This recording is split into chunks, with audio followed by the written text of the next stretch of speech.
All right, so Alt F4 will help. September 30th, Baldur's Gate 3, hype or hype?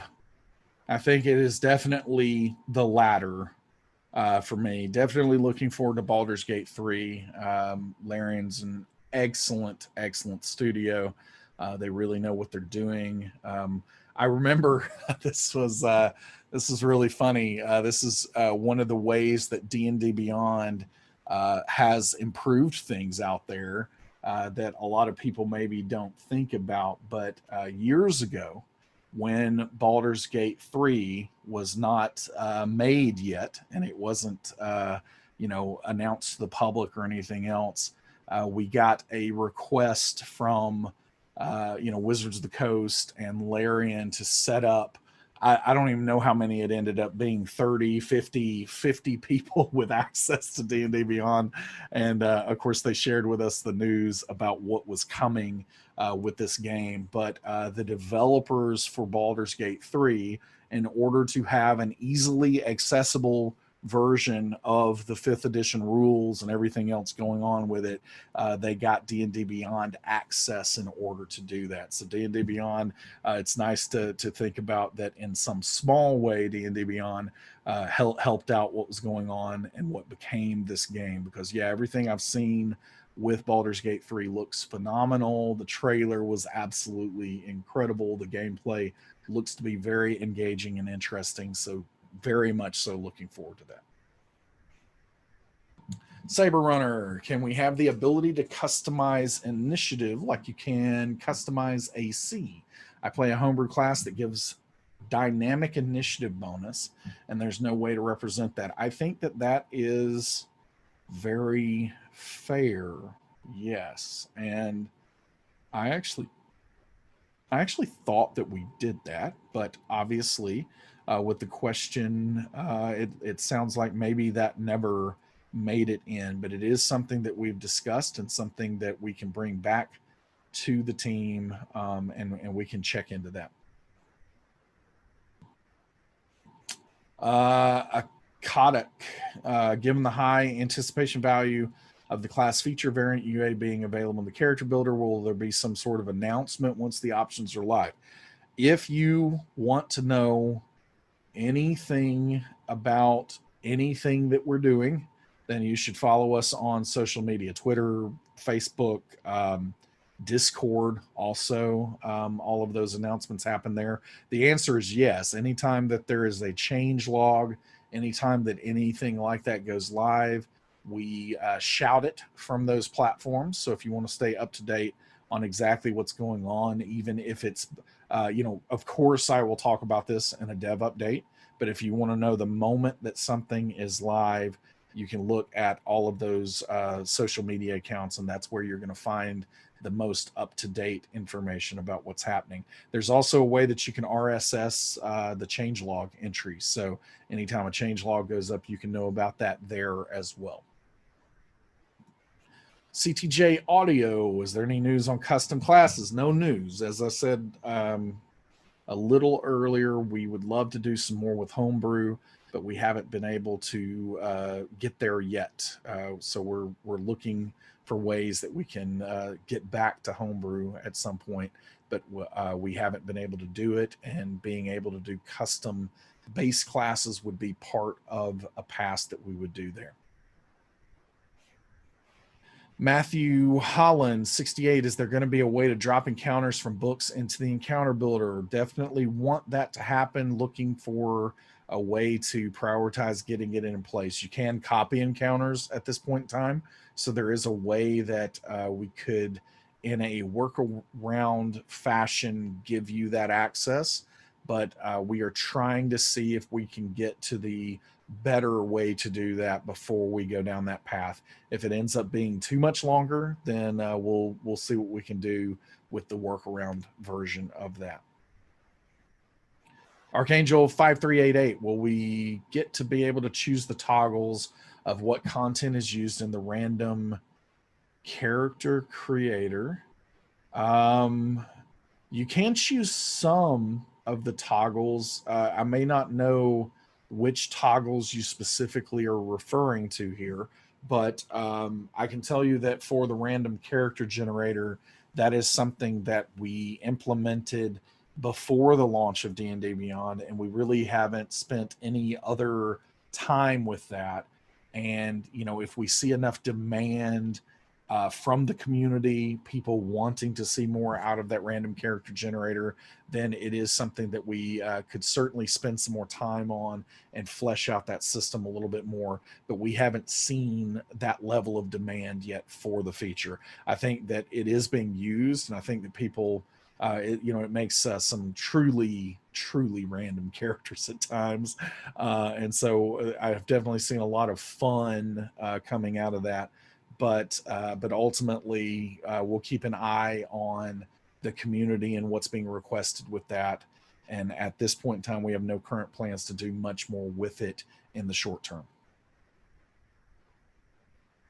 Let's see. Rex Verdi, what is the silliest character that you've made and not had a chance to play?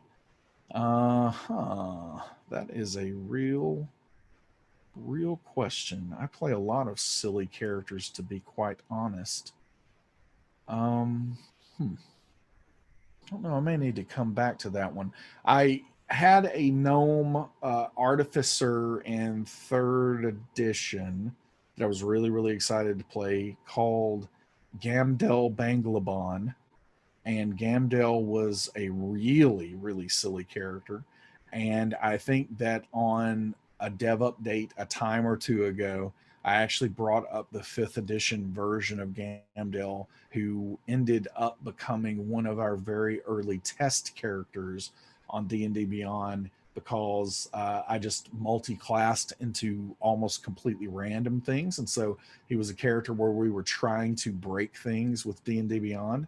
And so I think that I've always threatened to play with that actual character with just entirely random classes chosen. So I think that if I did that at some point, that would be pretty silly. But I have not had the chance to do that yet. So maybe I'll go with that answer for now. Len Carius, what are you most excited for in upcoming features, D&D Beyond or Wizards of the Coast? Nice try on the Wizards of the Coast part of that, because I won't be talking about anything that's future related for what they're doing. But for D&D Beyond, I am clearly very excited for shared dice rolling that's going to be coming in the in the future. We'll say here. Really looking forward to that. We've seen the mocks and the concept behind how that's going to work. I think it's going to be really great for the community. So really excited about that. I'm excited for us to be able to focus at some point in the future on a monster builder, because I think that it would fill a really great need out there in the community. So I'm excited about that on D&D Beyond. And I am excited about just kind of the the big utopia that we've been marching toward, which is getting into a way for you to virtually play your games. And it is a direction that we're actively moving toward, even if it doesn't always seem like that. And I'm excited to continue to march down that road, and I'm excited about all of the different steps along the way that are going to get us there, because each of those steps are also going to be something great for the fans and for the community out there. All right, let's see. Haven the Hare. Any update on a character sheet for Ranger Companions? So you have the extras section, and that is how we, at least currently, are intending to manage anything for Ranger Companions. So we do not see in the short term an actual full-blown character sheet for Ranger Companions, but you can manage them in the extra section. At some point in time, long term, we might look towards doing something with a full sheet for them, and familiars and some of the other kinds of creatures like that. But at this point in time, the extra section is intended to manage those elements of the game. Conan, what moment in a D&D game made you reevaluate A real life belief. Wow. I mean, I just thought I was kind of showing up for a dev update today and just answering some questions, talking to the community a little bit. I didn't know that I was going to get into any kind of deep waters like this.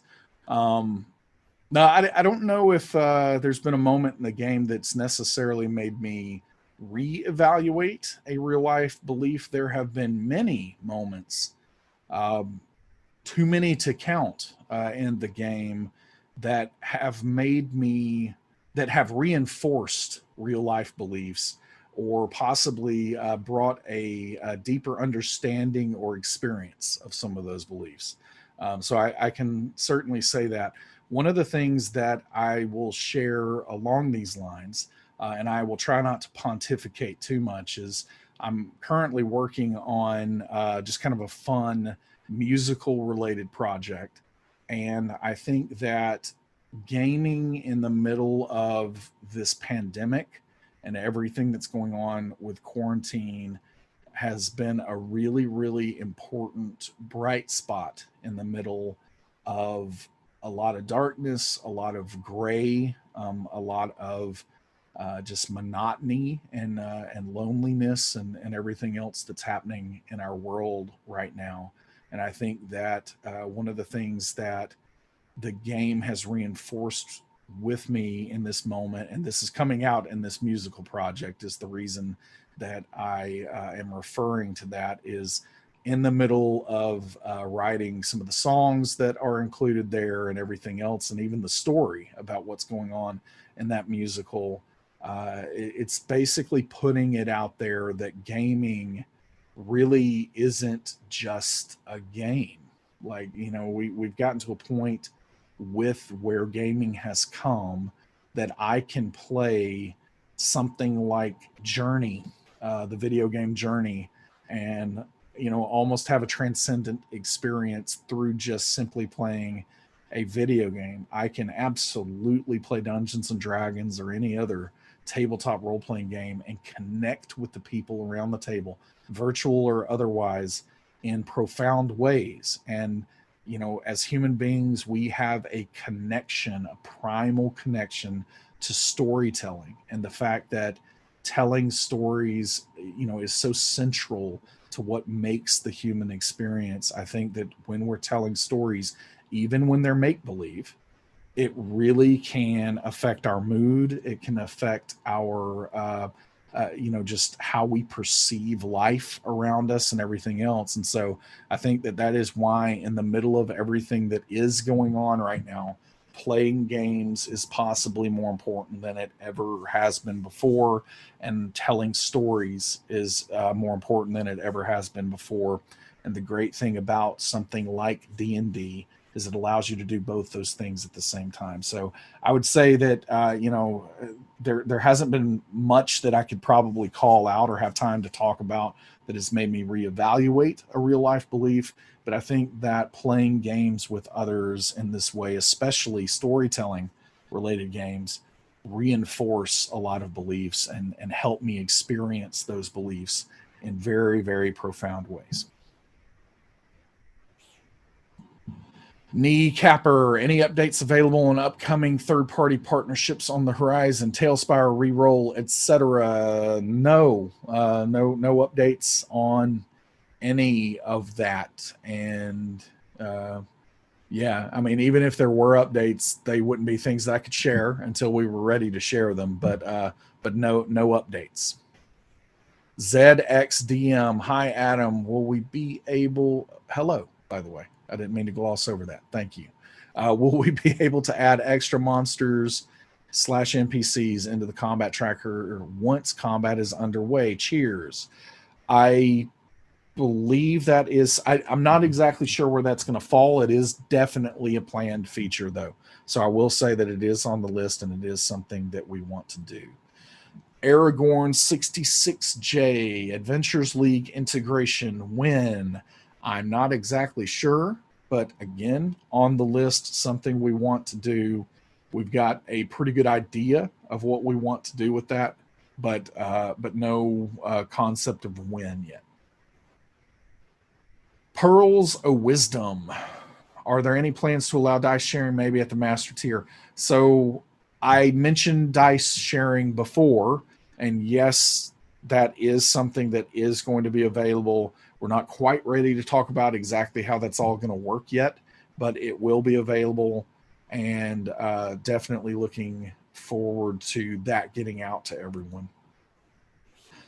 Akadic, have you watched Lovecraft Country yet? And if not, why not? It's awesome. Go watch it now. I have not seen it yet, but it is not because I don't have a desire to. I absolutely have a desire to, and I can't wait to climb into it. But typically, with a show like that, the week to week, especially in our current environment where I am at home most of the time, it is really, really hard for me to do the week to week version of this. So typically what will happen is I will wait about 3 weeks into a show like this, and then I will watch all 3 of those episodes in a single sitting, and then wait a little while longer and watch more of it. But yes, I will be watching that one right now, actually in the middle of a rewatch of Watchmen at this point in time. So introducing that to someone else in the family. But yeah, I definitely am looking forward to this one. I've heard nothing but good things. Bonegraph, are you still on track to get a VTT so we do not have to have multiple books on multiple websites in order to play virtually?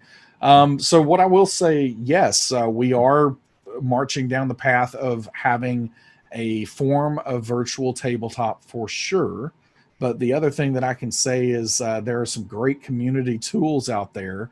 Beyond 20 is a Chrome extension that is a great example of this, that allows you to have your books on just the one website, D&D Beyond, and you can still play virtually through those other virtual tabletops, using that Chrome extension.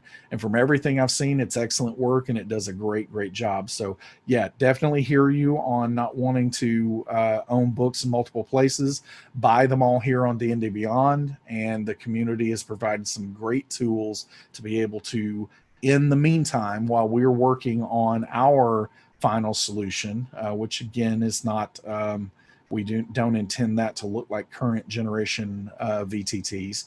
But if you want to play on the current gen VTTs, in the meantime, lots of ways to do that, because the community is pretty incredible and has made some great stuff.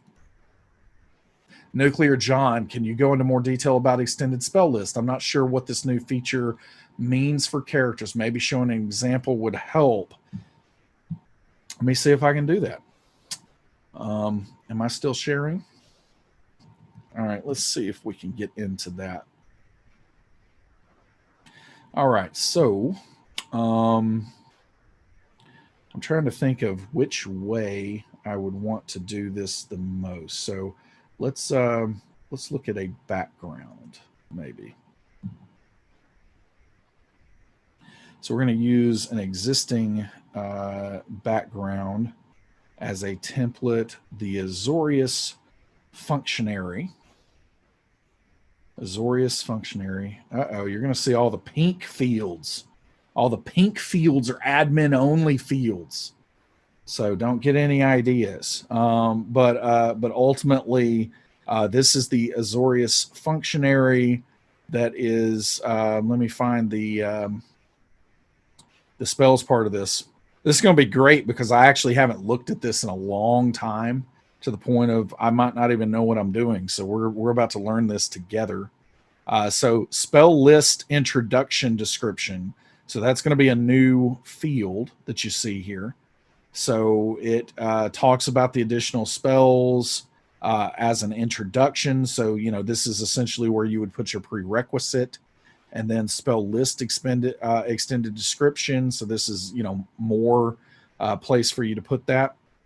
So then if you come down through here, additional spell list is a new option here. And this is actually, I copied from the Azorius Senate there, Senator, I think is what this is called.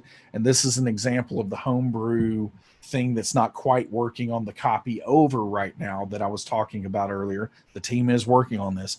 But if I wanted to come in here and manually fix this background that I've copied over now, you would add a spell list.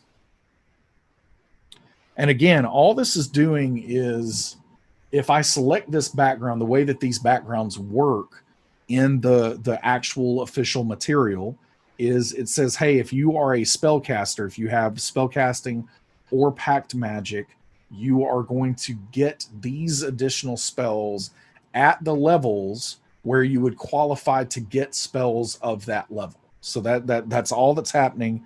And so in this case, you're going to name the function. So we'll just say additional spells for now.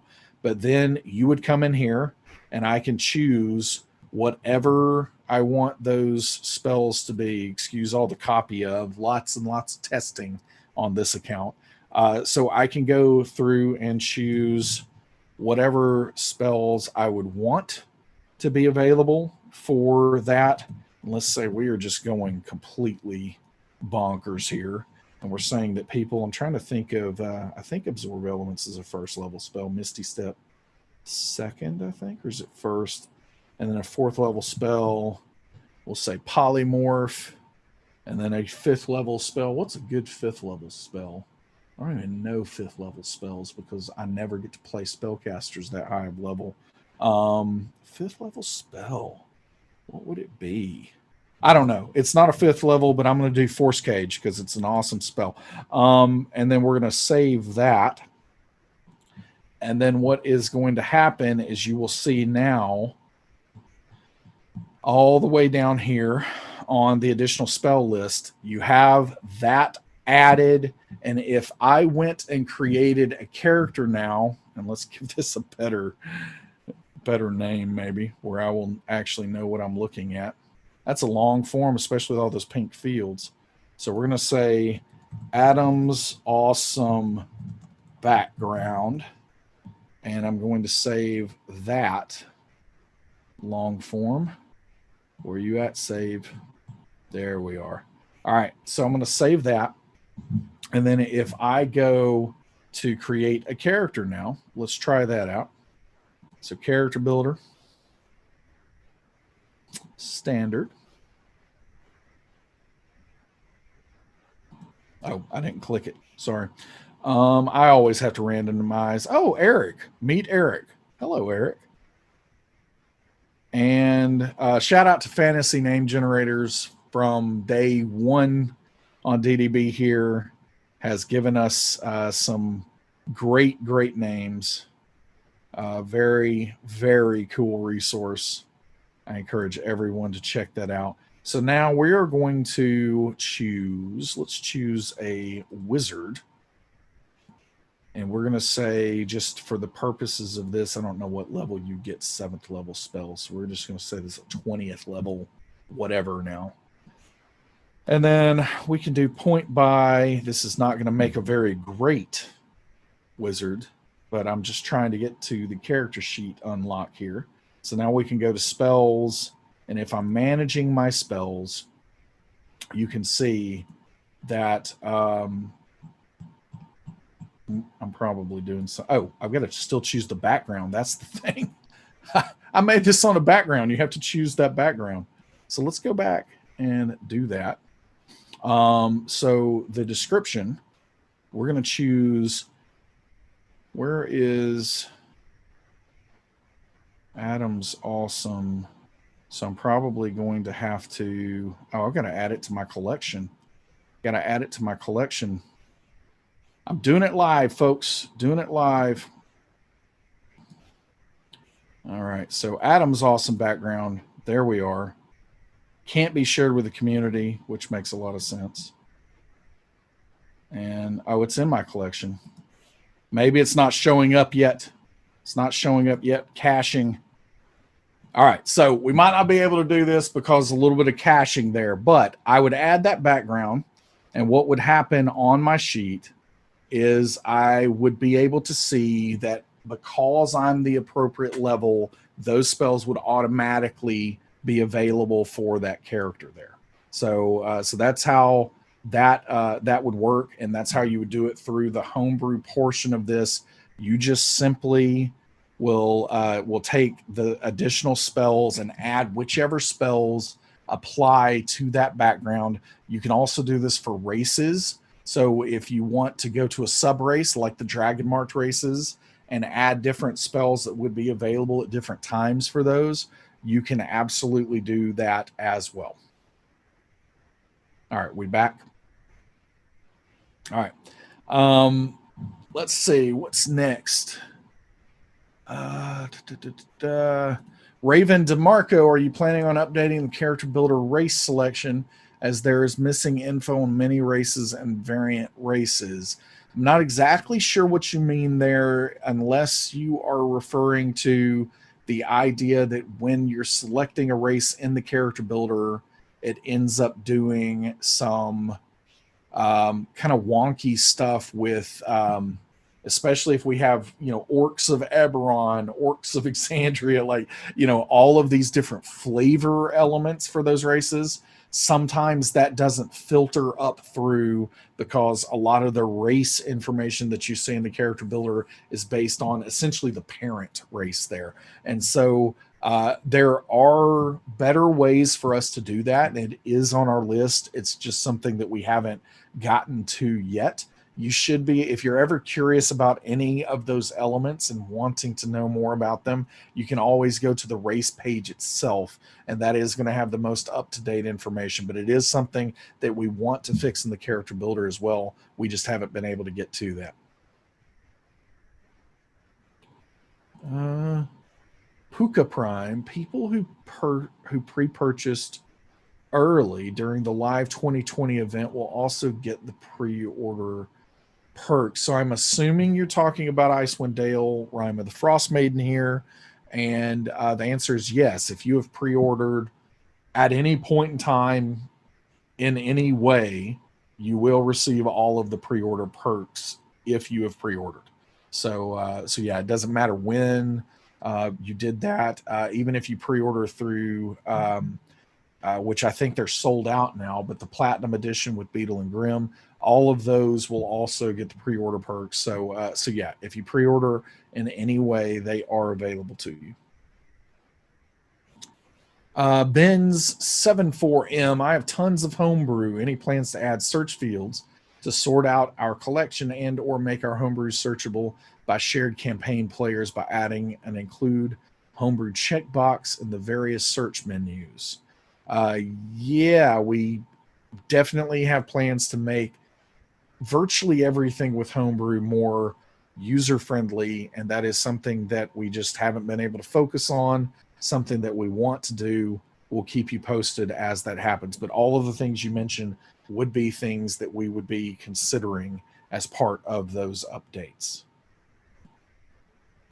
Cage Teku, is there going to be a way to make custom attack rolls for the character sheet that add class features to the roll? Example, Divine Strike Smites. That is something that we want to happen, yeah. So you're seeing the first steps of some of that for when you roll a critical hit, or if you're wanting to roll critical damage, for instance, you right click or long tap on the die result, and it gives you a menu that pops up for the different classes that have these kinds of extra damage, like a rogue sneak attack, for instance. We see that as a place where that can be added to the context menu when you right click on the damage, and then that damage can be included in that. So yes, it is something that we are trying to figure out right now, and something that we intend to add over time.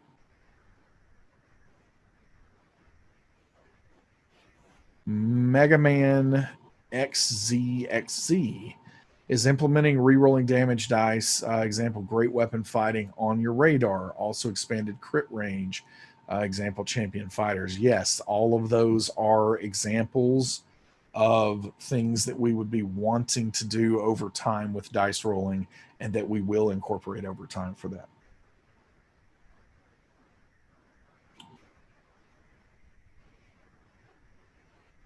Let's see. Arconim, in what ways do you or have seen and admired that streamlines the D&D experience, anything from initiative to homebrew to discussions with players. So I think that I would say that a good bit of what we have available in D&D Beyond is a big part of what I see that streamlines things. The ability to run an adventure with tooltips and cross-linking and being able to search rules quickly and easily. That's for me personally, that's something that has had a huge impact in my games that I run and play in. But I would say that initiative is still a pretty tough, rough thing to do. So that's where we are also trying to improve that on D&D Beyond. So that's something that is coming up that I think is going to change the game in a lot of great ways. So yeah, initiative is still a sticking point at a lot of tables. I don't know if I've ever seen anyone actually do it very well. There are some methods out there that people talk about. You can use cards to hang on your DM screen. You can do the whole method of who has over 20, who has 15 to 20, and all of these methods. To me, there is just a much, much better way to do that. And we're actually going to introduce it ourselves at some point here in the near future. But ultimately, I would say that other than that, the thing that is maybe not tool related that I have seen that improves and streamlines the D&D experience more than anything is we can take the discussion angle here and discussing expectations with your players from a session 0 if you're doing that, possibly even when you all come together. So use this in meetings, like work related meetings here on the job. When everyone comes together, there's a discussion of what we're trying to accomplish with the meeting. And if you can't answer that question about what you want to accomplish with the meeting, you probably shouldn't be having the meeting. And so with playing Dungeons and Dragons or any other tabletop game, I would say that a lot of times coming together, even session by session, and talking about, not necessarily expectations, but talking through alignment on what's going on. I have seen that really improves and streamlines the experience, because one of the worst things that I've seen happen at tables is those moments when you just get stuck, whether it's the dungeon master getting stuck, the players getting stuck, and everyone starts to drift off into phone land and scrolling Twitter or whatever they're doing. The idle discussions start to come in. So even if there is just a simple reminder for the dungeon master that hey, I know that every one of your characters are heroes, and they're going to be inclined to help someone in need, and just little subtle reminders about that to help with players, grabbing onto hooks instead of endlessly debating how much money they're going to make over something. That's just an example I'm using there, but aligning those expectations, again, not railroading, not telling the players what to do, what options to take or anything like that, but just making sure that everyone understands what they're trying to get out of the experience makes a huge difference in my experience. Let's see. Duplicates, several duplicates.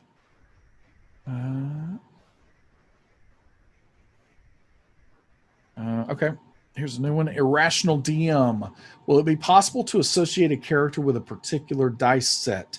Definitely something we want to do. I ran into this myself recently, where I want to use the glacial dice set with a character build for Captain America that I actually made. I'm going to be playing in a game soon. So I want to use the glacial dice set because, frozen in the ice for decades. I'm really funny like that. But then I got onto another character and the glacial dice set rolled across the screen, and I wasn't unhappy. It's a cool dice set, but we certainly want to be able to do that by character.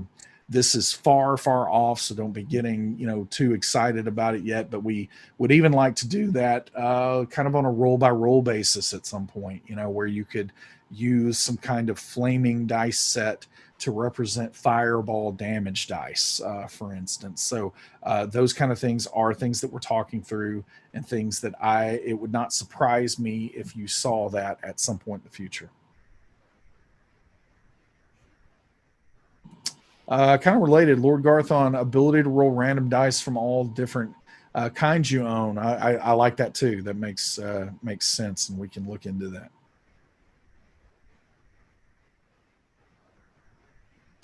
Raven DeMarco, any plans on building a print this encounter feature into the encounter builder so that we can print an encounter with stats and use it at our tables in real life?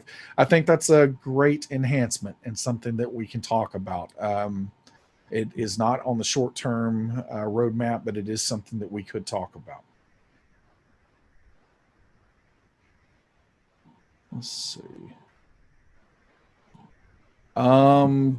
Dunkford, UK, can we get a my purchase content option in searches and filters, please? Presently, if you only want to pull back equipment / magic items, monsters, etc. you purchased, you have to individually select each source, which is frustrating. Yeah, that is something that is on our list, and something that I'm confident that will happen in the future. Not exactly sure when. Again, juggling a lot of priorities at the moment, but it is on the list and something that we want to incorporate. Last one here, maybe Ben 74M or 74 million, maybe. Love the new enlarged character portrait sidebar on the digital sheet. Any chance to add an option for an even bigger portrait? Example, at the click of a mouse button. So I will just leave you with a super tease here. Yeah, I think you're going to have something that is bigger and far more compelling to look at for your character at some point in the future. We're looking into ways to do some really compelling things with how your character looks. So we'll keep everyone posted on that. And that is all of our time for today. I appreciate everyone joining me. As always, thank you for all of the questions. Got through as many as I could, but I do appreciate them. Keep them coming. We will see you next week. I hope all of you have a great one. Later, Gators.